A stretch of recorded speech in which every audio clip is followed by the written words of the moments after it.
other shows we have for you to enjoy at myclassicradio.net.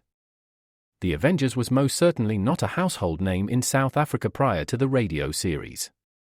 With no national television service until 1976, the mechanism simply was not present in the country to show television programs to mass audiences. While many other countries reveled in the filmed adventures of John Steed and company, South Africa was not equipped to join in the fun.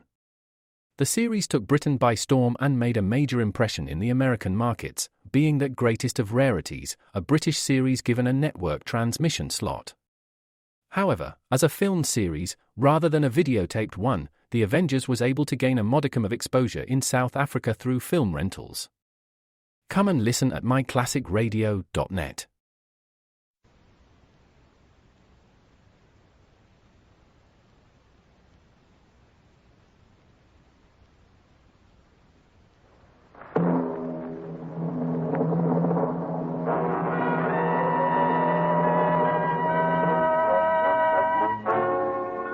Dangerous Assignment. Transcribed, starring Brian Dunleavy as Steve Mitchell.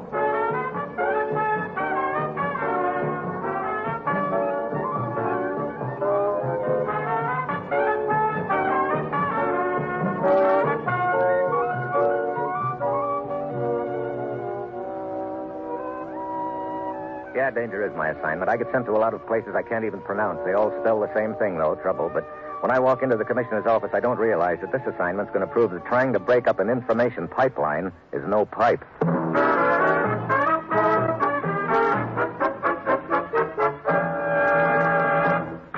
Morning, Commissioner. You sent for me? Steve, you've an appointment to meet someone at the railroad station in Oslo tomorrow night. Blonde or redhead, Commissioner? Never mind. With my luck, it'll probably turn out to be a white-haired old gentleman. His name is Thorson, and he won't be expecting you. So what do we want with him? He'll be carrying a set of blueprints, Steve. Blueprints of a top-secret electronic computer unit designed by American technicians for the Navy's guided missile program. Are we sure he'll have the prints with him? Yes, we got that information from the man who stole the prints a week ago, Frank Amory. After what happened to him last night, he's been more than willing to talk. Oh? Oslo police found Amory in an alley, 3 bullet holes in him. Fortunately for us, he's managed to stay alive. Sounds like the old double cross, huh? Bullets for the payoff. Looks that way, Steve. Get over to the hospital in Oslo and talk with Amory.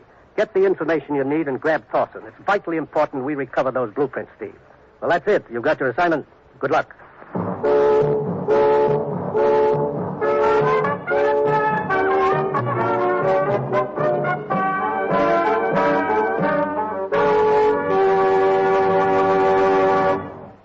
The National Broadcasting Company is presenting Dangerous Assignment, starring Brian Donlevy in the role of Steve Mitchell, colorful two-fisted government agent. At all those places of the world where danger and intrigue walk hand in hand, there you will find Steve Mitchell on another Dangerous Assignment. Here's a reminder about Thursday's entertainment schedule on most NBC stations. Yes, there's comedy fun with Robert Young, starring in Father Knows Best. Roy Rogers brings you Western adventure and songs from the Double R Bar Ranch in Paradise Valley. Ralph Edwards presents another mad and merry session of Truth or Consequences. Then Eddie Cantor recalls his years in the entertainment world during his show business show. And Judy Canova invites you to mythical Cactus Junction for 30 minutes of fun. Yes, it's an enjoyable evening of great radio entertainment, so be sure to hear it all. Every Thursday night on the NBC Radio Network.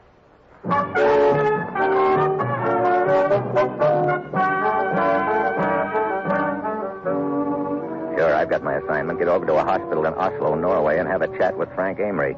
He's responsible for lifting a set of top-secret U.S. blueprints, and now a gent named Thorson has them. It's my job to grab Thorson before he can pass them on to someone else. It's late Thursday afternoon when my plane lands, and half an hour later I'm at the hospital sitting at Amory's. Sure, Mitchell, you ask the questions. I'll tell you everything I know. First of all, Amory, I want a description of Thorson. Well, he's about medium build, 40 years old. Just an ordinary-looking sort of guy. Oh, great. Look, what about this contact Thorson is supposed to meet? Do you know what he looks like? No, all I know is Thorson's to turn over the blueprints to someone at the depot tonight, 7 o'clock. The courier in turn hands over the blueprints to another contact in Copenhagen tomorrow night. In Copenhagen? At an amusement park. It's called the Aalborg Garden. And then what? Hamburg, Germany. The last courier picks up the prints there at the Stubelplatz. A regular pipeline operation.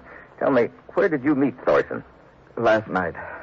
10 o'clock at a cafe called Hervig's. It's not far from my hotel. You think the waiter would remember you? Owner of the place waited on us.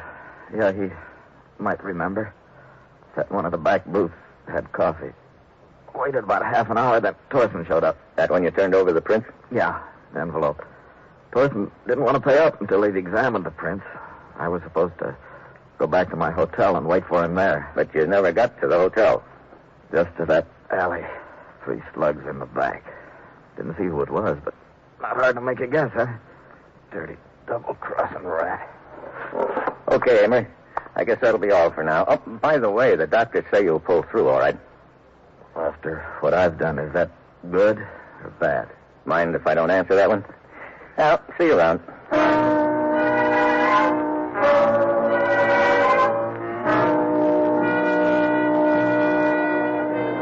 Good evening, sir. Alone? Yeah. This way. I have a table. Skip it for now. I want to make a little conversation with the owner of this restaurant. I'm the owner, sir. Carl Hervig at the service. I'm Steve Mitchell. My credentials. Oh, I see. How may I help you? How's your memory? Excellent. A most valuable asset in my work. Yeah. You had a customer last night, an American. Tall, blonde hair, wore rimless glasses. Yes. Yes, I seem to remember. I waited on him myself. Coffee. Do you remember the man who joined him at the table? Medium build, around 40? But of course. He comes in quite often. His name's Thorson. That I did not know. But you could point him out to me. Yes. However, I cannot say when he will be in again. I'm going to ask a favor of you, Mr. Hervig. Will you come down to the railroad depot and point Thorson out for me? Depot? Me? Now? An hour from now. But how can I leave the cafe? We are at our busiest at 7 o'clock. Really, Mr. Mitchell? I won't keep you long. Maybe 15 minutes. This man Thorson has something in his possession that belongs to my government. It's vitally important we recover it. I see. What do you say, Mr. Hervig? It won't take long.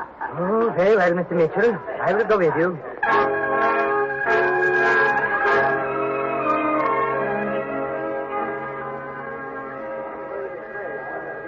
It's 10 minutes of 7 when Hervig and I pull up at the railroad station. We take up a position near the main entrance, and Hervig starts giving the crowd the once-over. No sign of Thorson. 7 o'clock. Still he hasn't put in an appearance. A few minutes later, Hervig tugs at my sleeve. There, Mr. Mitchell. There he is. Thorson. Where? The bench near the magazine stand. No. Directly across. Oh, the man sitting at the end of the bench? Reading the newspaper. Yes. That is your man. Look, he's getting up. Moving away. Headed for the side entrance. You wait here, Hervig. I move quickly through the crowd, angle toward the side entrance, and I keep my eyes on Thorson all the time. Then something peculiar happens. Thorson must be equipped with built-in radar. He turns around suddenly and looks straight at me. Then he ducks out fast. I take after him on the double, catch up halfway down the block. Hold it, Buster. Let's go. I say. Not a chance. Move it. I kill you. Drop it. I kill you. Okay, Buster. Hey. Sorry, Thorson, but you asked for Mr. it. Mitchell, are you all right? Yeah, sure. What happened? He's just sleeping off a left hook. I didn't like the way he was waving that knife around. Now, let's have a look in his pocket. Not in his overcoat. What made him run, Mr. Mitchell? He did not know you, did he? Instinct, I guess. Like the jungle animals, sensing danger. Some of these guys can spot the law a mile away. That's strange.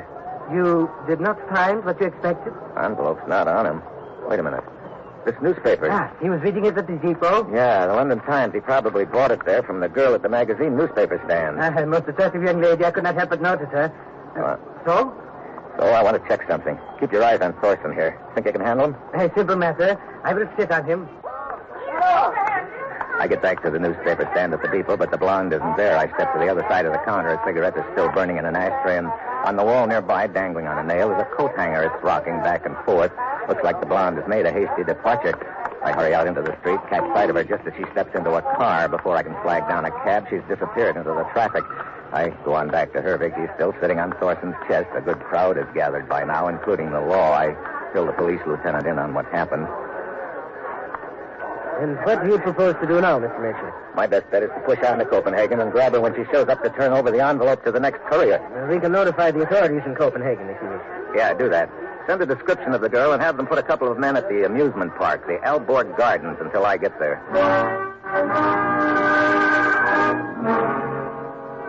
It's shortly after midnight when my plane sets down at the Danish capital. Captain Kolner of the Copenhagen police is there to meet me and hustles me over toward a waiting squad car. There's been no sign of the girl, Mr. Mitchell.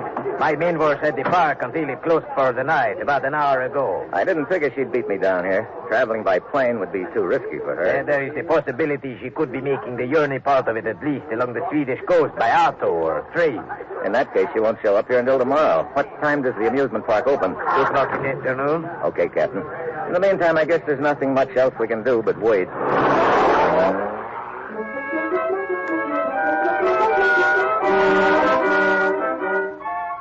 I check in at a hotel not far from the amusement park, and the next day Captain Colner picks me up shortly after 1 in the afternoon. We hustle over to the Alborg Gardens, take up a position not far from the entrance, and settle down to wait. Turns out to be a long wait all afternoon. Finally, just after nightfall, the girl shows up. Colner and I tag her inside the grounds. Look, Captain, we'd better split up. I don't want to get too close. She's apt to recognize me, but she doesn't know you. Well, why not pick her up right now? I'm afraid of it. After what happened at the railroad station in Oslo, she might be playing it safe. No, you mean she might not have the envelope with her? Yeah, sort of just testing the ground. You go on up ahead. Stay close to her. I won't be far behind. Right.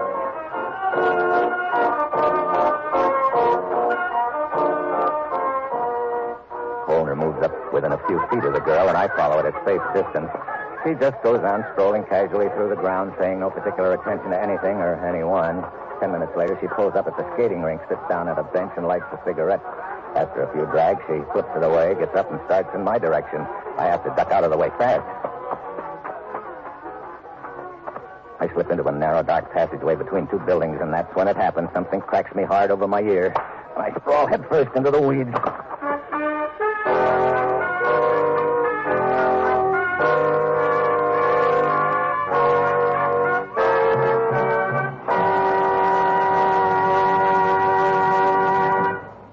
Steve Mitchell will continue his dangerous assignment in just a moment.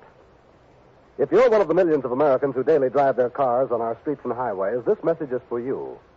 Safety is your job. And safe driving means driving within the limits set not only by the speed laws, but also by road conditions. In good weather, when streets and highways are dry, it takes 12 car lengths to stop when you're driving 50 miles an hour. But when the road is wet and slippery, it takes a much greater distance to bring your car to a stop. So keep alert when you drive. Take your tip from the professional truck driver, and remember that driving is a full-time job.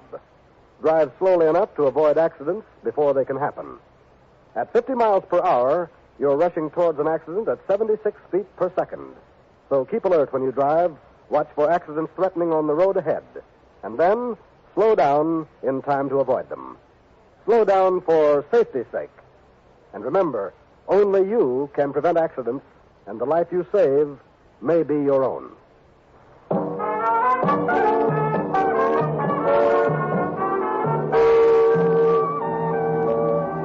Now back to Dangerous Assignment, and Brian Donlevy as Steve Mitchell.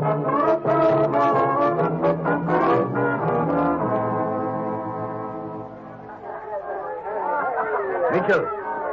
Mitchell. Eh? Oh, Captain Colner. Are you all right? Yeah, just a conk on the noggin. Did you see who hit you? No. He was between these 2 buildings in the dark. Looks like the girl got a little helper in the deal. Hey, what happened to her? I've been watching her. She's over by the gate. Wait, she's just leaving through the gate. Come on.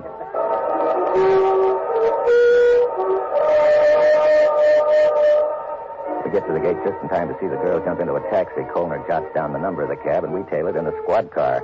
The girl gets off at a hotel. At the desk, we learn her name is Mila Vastrick. I figure I can't afford to wait any longer to close in, so we go on up to her room.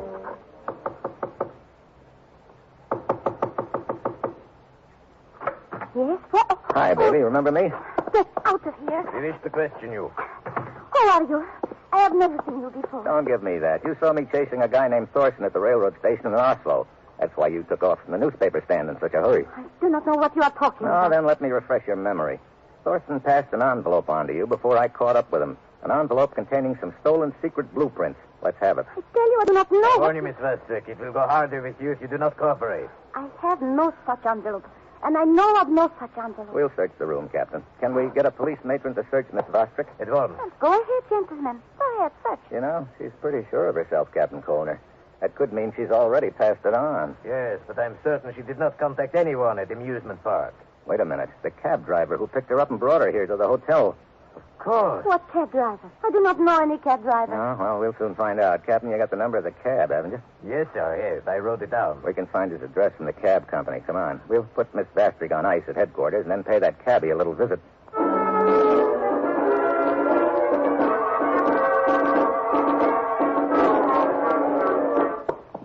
This should be the cab driver's room at the end of the hall, Mitchell. Okay. The cab company said he'd gone off duty half an hour ago. He should be here. Easy now. He could decide to play her off.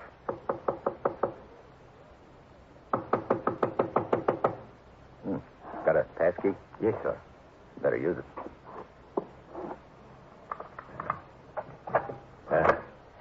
All right.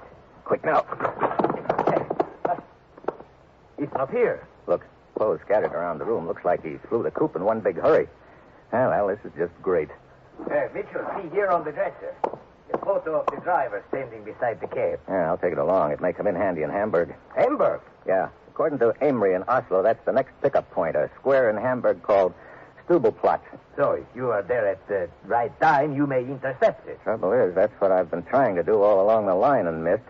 I figured it was going to be a breeze when I got Hervig, the restaurant owner, to identify Thorson, but before I could grab Thorson, he'd passed it to the girl. Yeah, then she passed it to the cab driver, and now you suspect he's on his way to Hamburg to deliver it to the next runner. Yeah, so now I get another chance, my final one. But one thing's sure, Hamburg's the last stop. If I don't intercept it there, it's gone for good.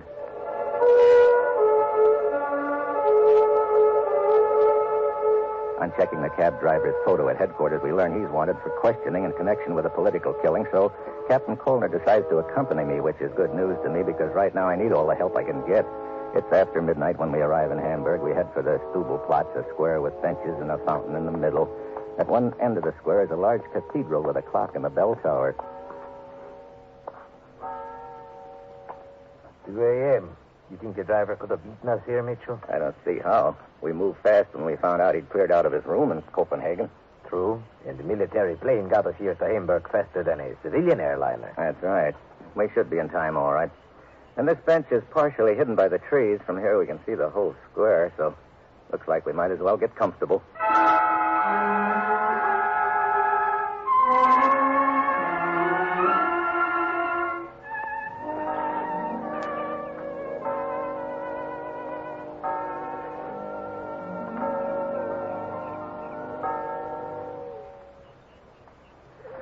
Oh, brother, I can think of better ways to spend time than sitting all night on a park bench. Yeah, that sun feels good. The square is sure empty, except for the pigeons. Mitchell, you suppose you could be mistaken about the transfer being made here? If I am, Captain, then I'm really cooked because this is my last lead. But we have no idea when this transfer's to be made. We could sit here forever. Yeah, I know. I'm beginning to get that nasty feeling in the pit of my stomach that something's gone wrong. Of course, if the cab driver does not realize you're on his trail, there'll be no reason for him to change the transfer point. Perhaps they've only been waiting for morning, in which case it could happen any time now. Yeah, still, these boys I'm bucking in this deal are plenty cagey. Could be the cab driver is on guard and will want to size up the area pretty thoroughly before he sticks his neck out. But this bench is fairly well concealed by trees and bushes. I wonder. What is it? Captain, suppose you were the cab driver. Where would you go if you wanted to get a good look at the whole square? Right, Hey, the bell tower of the cathedral. Sure, a bird's eye view. Just a hunch, but I'm going to follow it up. Captain Colner stays put while I ease out of the square. I circle the block, come up behind the cathedral, and slip in a side door. And real quick, I find out my hunch was right. I duck and the slug whistles over my head. It's dark and shadowy inside, but I've spotted the flash. I keep low and start circling quietly. Pretty soon I spot the cab driver over against the wall near the narrow stairway which leads to the bell tower. He's looking for me, but in the wrong direction. I come in at him from the side, fast. Wait. Let's go. I'll take the gun. Now, just stay put a minute while I see which pocket you've got that envelope in. Yeah, here we are. Well, how did you find me? Well, it's a long story, but let's just say it had a happy ending for me. Oh, hey! Thanks, Sid Nichols. What? Drop your gun. Perfect. I said drop it. That's better. Well. So the restaurant owner who was so willing to help by identifying Thorson at the Oslo depot turns out to be the big boy in the deal. Exactly. You and Thorson were in it together, but you decided to give him the double cross just like he gave Amory, huh? Not right. Thorson and I were not working together. I see. Well, it makes more sense that way. You know, that probably means you shot Amory. Yes. Sure. You figured on getting the envelope from him, but he'd already passed it to Thorson, who didn't even know Amory had been shot. That explains why they didn't change the location of their transfer points. Unfortunately, Thorson had left the scene before I could catch up to him. So when I came in your restaurant with a lead on where he might be, you decided to play along with me, hoping I'd leave you the envelope. And now you have. You'll be happy to know I can sell it for quite a lot of money. Hand it over, Mitchell. I know as soon as I do, I'm a dead duck. I extend the envelope to him, and he reaches for it. Suddenly, I flip it in his face. He blinks, and his shot goes wild. I hack the gun out of his hand and dive at him, but he gives me a knee in the breadbasket. That jackknife me. He whirls and pounds up the stairway toward the bell tower. I follow. The stairs wind around and around the inside of the tower. Halfway up, I stop and listen. Yeah, he's still climbing. I keep going, getting nearer to the top. I can see the steps end at the narrow catwalk, which runs around the big bell at the top, just under the catwalk. I stop again to listen. No sound. Somewhere up on that catwalk, he's waiting for me. I ease up the last few steps slowly. Just as I get my head above the catwalk, I spot his foot coming at me. I duck and grab his ankle and twist. I throws him off balance. He dives across at the opposite catwalk, but he doesn't make it.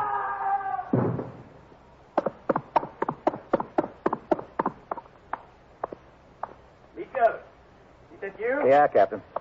Oh. And the envelope? Right here, lying beside what's left of Hervig. So the pipeline is broken, eh? Yeah, or you might say it just fell apart.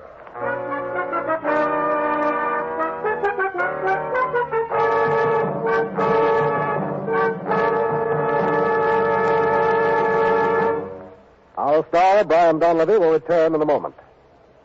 If musical entertainment is high on your list of enjoyable radio programming, then NBC's Monday Night of Music was designed especially for you. When you set your radio dial to most NBC stations on Monday evening, you'll hear such stellar programs as The Railroad Hour, The Voice of Firestone, The Telephone Hour, and The Dinah Shore Show. The Railroad Hour presents Gordon MacRae and guest stars in memorable operettas. Howard Barlow conducts the orchestra and chorus on The Voice of Firestone, and the program always features the finest musical artists. The Telephone Hour brings you the music of Donald Voorhees and the Bell Symphonic Orchestra, as well as famous guests from the realm of music. Also on Monday evening, you'll hear the new Dinah Shore Show. Dinah now brings her singing talent to the NBC radio microphone twice each week, every Monday and Friday. Remember to join us for the new Dinah Shore Show. Make it a date to be one of the millions of people who each Monday evening enjoy NBC's musical program schedule.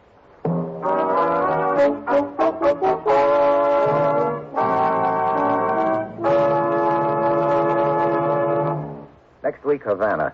A gay party and a cheerful little murder. And that will be Steve Mitchell's Dangerous Assignment next week.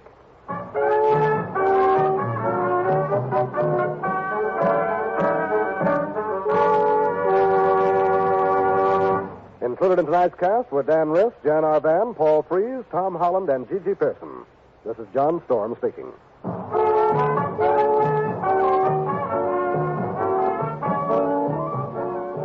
Dangerous Assignment, starring Brian Donlevy as Steve Mitchell with Herb Butterfield as the commissioner, is written by Bob Reif and Adrian Jondeau and is directed by Bill Karn. Be with us again next week at the same time when Brian Donlevy, starring in the role of Steve Mitchell, will embark on another transcribed Dangerous Assignment.